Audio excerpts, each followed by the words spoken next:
পটুয়াখালীতে BNP গণ অধিকার সংঘর্ষ, আহত 15। আইনজীবীদের টাউট বলায় বিএনপির কেন্দ্রীয় নেতাকে অবাঞ্ছিত ঘোষণা।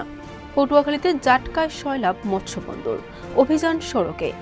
ইন্দুরকানীতে স্কুল ছাত্রীকে ধর্ষণের চেষ্টায় থানায় মামলা, গ্রেফতার 1। বরগুনায় জব্দকৃত জাটকা বিতরণের সময় লুট। পলাপাড়ায় গর্ভবতী পশু জবাইয়ের অপরাধে 10,000 টাকা জরিমানা। বাকেরগঞ্জ পৌরসভায় অসুস্থ বেওয়ারিশ কুকুরের উপদ্রব, রোগ জীবাণুর আশঙ্কা।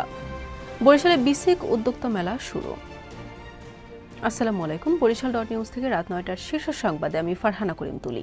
এতক্ষণ শুনলেন সংবাদ শিরোনাম, এখন বিস্তারিত।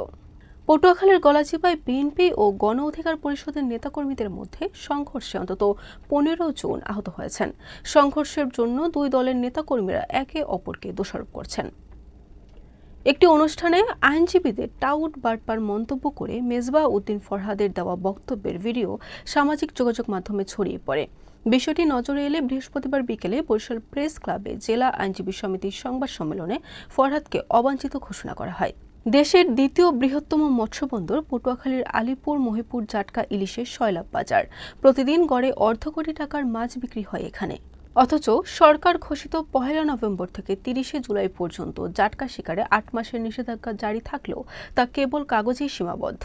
পিরোজপুরের ইন্দুরকানীতে স্কুল ছাত্রীকে ধর্ষণের চেষ্টার অভিযোগে ইয়াসিন নামে এক যুবককে গ্রেফতার করেছে ইন্দুরকানী থানা পুলিশ।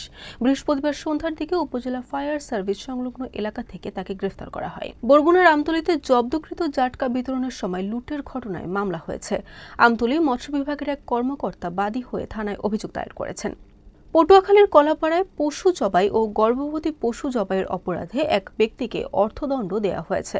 শুক্রবার দুপুরে উপজেলা লালুয়া ইউনিয়নে এই অভিযান চালিয়ে সুলতান নামে এক মাংস বিক্রেতাকে এ দণ্ড দেওয়া হয়। বাকেরগঞ্জ পৌরসভার বিভিন্ন অলিগলি, হোটেল, রেস্তোরাঁর সামনে অসুস্থ রোগাক্রান্ত কুকুরের উপদ্রব বেড়েছে, যা জনজীবনে রোগ জীবাণু ছড়ানোর আশঙ্কা রয়েছে।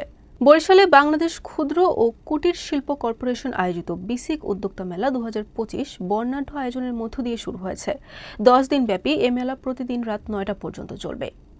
বরিশাল.নিউজ।